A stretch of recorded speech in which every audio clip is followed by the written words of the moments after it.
O Toffoli disse que o maior erro da história do país, um dos maiores erros, teria sido a condenação do Lula. E não foi, Toffoli. O maior erro da história do país não foi a condenação do Lula, mas foi e é a leniência do Supremo Tribunal Federal, que fecha os olhos para a corrupção do Lula e para a corrupção de mais de 400 políticos que foram delatados pelo Odebrecht.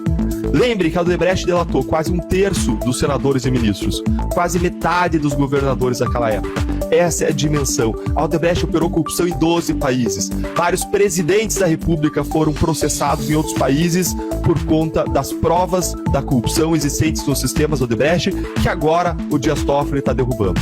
A anulação da condenação do Lula e do acordo Odebrecht fazem a corrupção compensar no Brasil. É a mensagem que eu acabei de falar para vocês. E se tudo teria sido inventado, de onde que veio o dinheiro que foi devolvido aos cofres públicos? E aí mais, será que o Toffoli vai mandar devolver os 3 bilhões que a gente recuperou por meio desse acordo? Recuperou para o povo brasileiro? Será que ele vai mandar devolver agora para os corruptos? Eu estava lendo aqui um manifesto da Odebrecht, publicado lá na época da colaboração dela, em que ela diz: desculpe, a Odebrecht errou. A própria Odebrecht reconheceu a corrupção não só no seu manifesto público, na sua nota pública, mas nos seus vários termos de colaboração, reconheceu corrupções bilionárias. E o Toffoli vem falar que as pessoas foram pressionadas. Olha os vídeos do depoimento do Emílio Odebrecht, tudo gravado. Ele rindo enquanto falava que o PT veio com uma fome de boca de jacaré, querendo engolir tudo. Rindo. Isso é tortura? Isso é pressão? Isso é pau de arara do século XXI? Ler essa decisão nos dá indignação de ver a injustiça que existe no Brasil.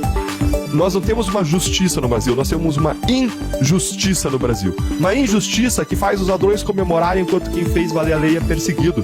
Toffoli, com essa decisão, tem um propósito claro, que é reescrever a história. Reescrever a história. Quem conta a história são os vencedores. Os vencedores da guerra são quem conta a história. Eles ganharam a eleição e estão usando agora o mandato, a influência para reescrever a história.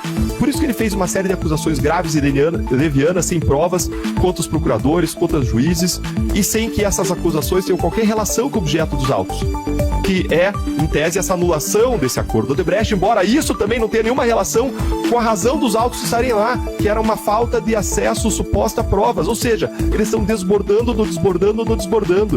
E ele fala de pau de arara do século XXI, como se a Lava Jato fosse um instrumento de tortura, aqueles pau de arara em que você pendurava pessoas antigamente, praticando aí sérias violações dos direitos das pessoas. Ele fala disso em caps lock. Gente, contra a caixa alta não tem argumento. Parece algo pessoal, parece coisa de estagiário. Quem foi torturado? Enquanto você tem, aí sim, daqui a pouco a gente vai comentar o caso, o Mauro Cid, preso há 4 meses sem acusação. A Lava Jato nunca fez isso. Você não pode manter uma pessoa presa sem acusação. Mauro Cid está sendo mantido preso 4 meses sem acusação. A Lava Jato jamais fez isso. Toffoli ainda falou na decisão, gente, e pare para escutar isso, sente para escutar isso. Ele fala que a Lava Jato gerou tumores nos investigados e réus, gerou AVCs, ataques cardíacos nos investigados e réus. Gente, isso é absurdo. Não era o STF que se dizia contra o obscurantismo? Qual é o fundamento científico disso? Isso é discurso de bar. E mais, se uma pessoa é presa por um homicídio, vai pra cadeia, e lá ela tiver crise de ansiedade, qualquer tipo de problema de saúde, quer pela cadeia, quer não pela cadeia, isso é culpa do policial ou é culpa da pessoa que matou alguém? A questão é, a lei foi aplicada a culpados ou a lei foi aplicada a inocentes? Um jurista, o Maierovic, ele disse que o Toffoli extrapolou e mostrou que não tem isenção para seguir no caso Lula. Isso é claro. O Toffoli é o amigo do amigo de meu pai. Vamos lembrar que nas planilhas do Odebrecht, nos registros do Odebrecht, o Lula era apelidado de amigo. Ele era o amigo do Emílio Odebrecht. E aí, quem era o amigo do Odebrecht? Quem era o amigo do amigo de meu pai? Era Dias Toffoli, o amigo de meu pai. Era o ex-advogado do PT, o ex-consultor da CUT, que não passou em provas para juiz e foi escolhido por Lula, por ser seu amigo, para ministro do Supremo Tribunal Federal. E aí, Toffoli foi delatado por Sérgio Cabral, segundo a delação de Sérgio Cabral, por vender sentenças do TSE, e votou para anular a delação do Sérgio Cabral. Toffoli foi delatado pela OAS e a delação também não foi à frente, porque tudo é submetido ao Supremo Tribunal Federal.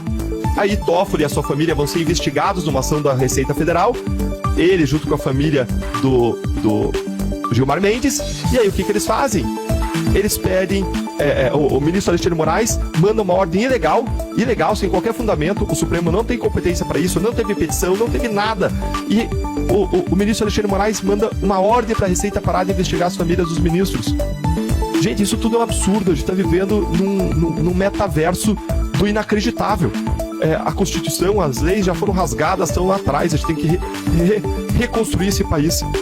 E nós vemos ainda o Toffoli brindando as pessoas de corrupção. E quais foram os argumentos do Toffoli? Deltan, você não está abordando mérito. Vamos abordar. Quais foram os 3 fundamentos do Toffoli para derrubar o acordo de Odebrecht? Em primeiro lugar, ele disse que não existiria prova de regularidade do trâmite documental. É aquele argumento juvenil que eu falei de que os materiais eletrônicos teriam sido transportados em sacolas de mercado. Não importa como foi transportado, importa que os arquivos eletrônicos se mantiveram rígidos, congelados, que aconteceu.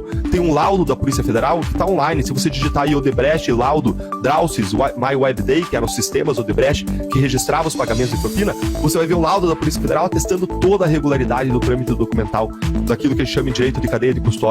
Esse argumento é extremamente frágil. Segundo argumento, pior ainda, ele fala que os procuradores eram incompetentes no sentido de que não tinham competência, atribuições para atuar, nesse caso Lula, porque o juiz foi declarado incompetente pelo Supremo Tribunal Federal. Se o juiz foi declarado incompetente, os procuradores são, então vamos anular o acordo do Odebrecht.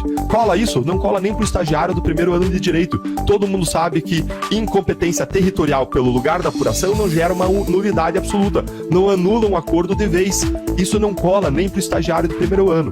E qual foi o terceiro argumento de Toffoli? Foi o argumento de que a cooperação internacional com a Suíça, com os Estados Unidos, no caso de Odebrecht, teria sido inválida. Os materiais obtidos, os sistemas eletrônicos não teriam passado pelo Ministério da Justiça, pelos canais oficiais. Isso é uma balela. Isso é afirmação falsa. Ele falta com a verdade. Está comprovado documentalmente que o sistema veio de 2 formas para o Brasil. Uma parte copiada por um escritório privado contratado pelo Odebrecht para copiar os dados lá na Suécia, e o Odebrecht mesmo contratou, foi lá, fez a cópia e trouxe para o Brasil, como qualquer entidade privada pode fazer. Se você tiver um material probatório seu lá no Panamá, você pode ir lá buscar, trazer aqui e entregar para as autoridades. Não tem nada de errado nisso. A segunda parte foi trazida da Suíça e houve um pedido de cooperação internacional que passou sim pelo Ministério da Justiça, ao contrário do que disse Toffoli, que é o pedido de cooperação internacional 88 de 2016. Então, falta com a verdade aí. E mais, ele fala, não, mas houve uma cooperação irregular com outros países. E eles pediram para a Corregedoria investigar. Em vários momentos da decisão, ele fala que a Corregedoria, dados os indícios de irregularidade, chegou a instalar uma sindicância. Só que ele esconde das pessoas, ele não fala que a sindicância foi conduzida ao longo de mais de 1 ano e chegou a uma conclusão. E qual foi a conclusão? De que a cooperação internacional foi regular, legal, legítima, não tinha nada de errado. Só que aí esse resultado dessa investigação foi mandado para eles, para que eles vissem que foi tudo legal e legítimo e não anulassem nada. E sabe o que ele fez? Botou tudo isso num apenso sigiloso, decretou sigilo nesse apenso. Por que esconder da sociedade toda a apuração que mostra que não tem nada de irregular naquilo que ele diz que teria alguma irregularidade? Então, não se sustenta essa decisão que ele deu no mérito, não se sustenta na razão, não podia, ele não tem, o Supremo não tem competência para atuar nisso. Esse caso não deveria estar nas mãos do Supremo, deveria estar seguindo os trâmites recursais ordinários. E aí a cereja do bolo é a perseguição dos procuradores e juízes. Manda investigar os procuradores e juízes. Por qual crime? Por qual crime que ele mandou a polícia instaurar inquérito contra mim, contra o Moro, contra os outros procuradores? Não fala nem qual que é o crime do Código Penal. Por quê? Porque eles não sabem, porque não tem. Mas tudo aberto desde 2016, como vocês disseram. Os colegas disseram, homologados pela Justiça Federal, homologados pelas instâncias superiores do Ministério Público. Ainda que o Supremo tivesse alguma discordância do que a gente fez, no Brasil não existe crime de hermenêutica, ou seja, não existe crime de interpretação. Se alguém entende a lei de um modo diferente, isso não é crime. E fala ainda de colocar na conta dos procuradores, juízes, as indenizações dadas pelo Estado brasileiro. Sabe quantas indenizações foram dadas até hoje? Nenhuma. Ele quer o quê? Que o pessoal comece a pedir indenização? Que proponham ações? Não tem nenhuma. Por quê? Porque não teve nenhuma ilegalidade. E mais, para terminar, a contradição. Ele fala que essas provas do Odebrecht não podem ser usadas contra os corruptos, porque seriam provas irregulares, mas ele quer usar as provas roubadas por hackers, aquelas supostas mensagens sem autenticidade comprovada. Quando a da Odebrecht tem autenticidade comprovada, essas outras não têm, quer usar isso contra os procuradores.